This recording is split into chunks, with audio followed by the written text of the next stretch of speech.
जब aspirant UPSC की preparation करते हैं तो एक सबसे बड़ा कॉमन डाउट आता है कि ग्रेजुएशन के किस ईयर में हमें एग्जाम देना चाहिए। वैसे तो लोगों की अलग अलग सलाह होती है। कोई कहता है कि जब से ग्रेजुएशन स्टार्ट हो तब से आप एग्जाम देना स्टार्ट कर सकते हैं, या कोई कहता है कि जब वो ग्रेजुएशन पूरा कंप्लीट हो जाए उसके बाद एग्जाम दो। अब यहाँ पर डाउट आता है, स्टूडेंट चक्कर में पड़े रहते हैं कि आखिर यहाँ पे क्या किया जाए, पहले फाइनल किया जाए या पहले एग्जाम भी दिया जाए एक दो बार। अब देखिए, यूपीएससी की तरफ से वैसे तो यही है कि आपका ग्रेजुएशन फाइनल हो जाए तभी आप एग्जाम दें, और आपकी जो एज है वो 21 ईयर हो जानी चाहिए।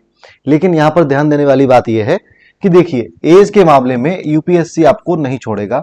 यहाँ उसके लिए 21 ईयर आपकी एज कंप्लीट होनी चाहिए। वो बात अलग है कि आप अपने तथ्यों को छिपा लें। छिपाना एक अलग बात है कि आपकी एज 19 साल है फिर भी आपने 21 साल वहां पर शो कर दी है, और फर्जी तरीके से अगर आप आईडी लेके जाते हैं वहां पर भी आपकी 21 ही एज है। लेकिन यूपीएससी के लिए 21 ईयर एज चाहिए, तभी आपका एप्लीकेशन फॉर्म फिल हो पाएगा। लेकिन बात है ग्रेजुएशन की, तो भले ही आपका ग्रेजुएशन फर्स्ट ईयर हो, सेकेंड ईयर हो, थर्ड ईयर हो या फाइनल ईयर हो, यहाँ पर कोई ऐसा इशू नहीं है। यूपीएससी ना ही आपसे कोई रिकॉर्ड पूछता है कि आप हमें बता दीजिए कि फर्स्ट ईयर में कितने मार्क्स, सेकेंड ईयर में कितने मार्क्स। आप अपेयरिंग में हैं तब भी अप्लाई कर सकते हैं, फाइनल हो गए तब भी आप अप्लाई कर सकते हैं। यूपीएससी ये सारे रिकॉर्ड आपसे लेता है जब आप मेंस के लिए अप्लाई करते हैं। उससे पहले प्रीलिम्स में जब आप अप्लाई करेंगे उस समय आपसे ये सारे रिकॉर्ड नहीं लेगा। आप हाँ ये बता दीजिए कि फाइनल हो गया या आपका अपेयरिंग में है, तो ये चीज आप छिपा सकते हैं। अपेयरिंग में है तो चाहे आप फाइनल बता दें, या आप फाइनल अगर हो चुके हैं तो फाइनल ही बताएं, वो आपकी मर्जी। लेकिन एज बताइए मैंने, 21 ईयर आपकी एज होनी चाहिए, तभी आप अप्लाई कर सकते हैं।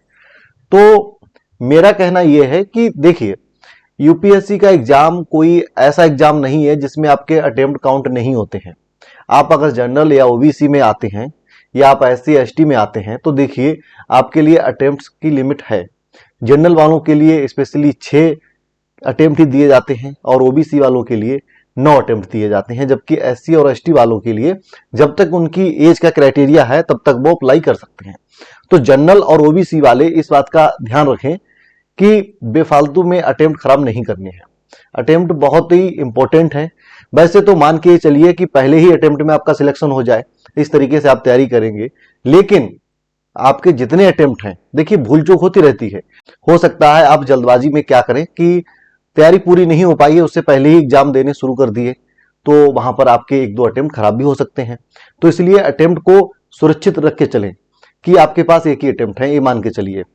तो इसीलिए जब आपकी तैयारी हो जाए, जब आपको लगे, जब भी आप टेस्ट सीरीज सॉल्व करें या कहीं से भी क्वेश्चन को सॉल्व करें, तो उसमें आपको ये एक्सपीरियंस हो जाए, ये आपको ऐसा आभास हो कि हाँ, अच्छे लेवल की तैयारी मेरी हो चुकी है, तभी आप अप्लाई करें। और तभी आप अपने अटेम्प्ट को, अगर आपका अटेम्प्ट बेकार भी चला जाता है तब भी कोई दिक्कत नहीं, उससे अच्छा एक सीखने को मिलेगा। लेकिन ऐसा नहीं है कि तैयारी आपकी 100% में से 10% भी नहीं है और फिर भी केवल ये सोचकर एग्जाम दे रहे हैं कि चलिए देख लेते हैं कि होता क्या है यूपीएससी। तो अगर जब भी ऐसा मन करे कि यूपीएससी का एग्जाम देखना है कि कैसा होता है, तो मैं सलाह देता हूं कि प्रीवियस ईयर क्वेश्चन पेपर को देख लो, समझ में आ जाएगा कि यूपीएससी का एग्जाम कैसा होता है। अगर सीरियस हैं आप कि मुझे तैयारी करनी ही करनी है या आगे मैं कर सकता हूं, तो ये बेफालतू का मजाक ना करें, ना ही मतलब वो बेफालतू में अप्लाई करें बिना तैयारी के। और हाँ, अगर आपको ऐसा है कि केवल एंजॉय करना है एग्जाम को, कि चलिए देख आते हैं एक बार देखे, तो अप्लाई कर सकते हैं जब मर्जी, चाहे आपका फर्स्ट ईयर हो, सेकंड ईयर हो, थर्ड ईयर हो, जब मन करे दे दीजिए। 12th पास करके आप एग्जाम दे आइए, कौन रोकेगा आपको? कोई नहीं रोकेगा।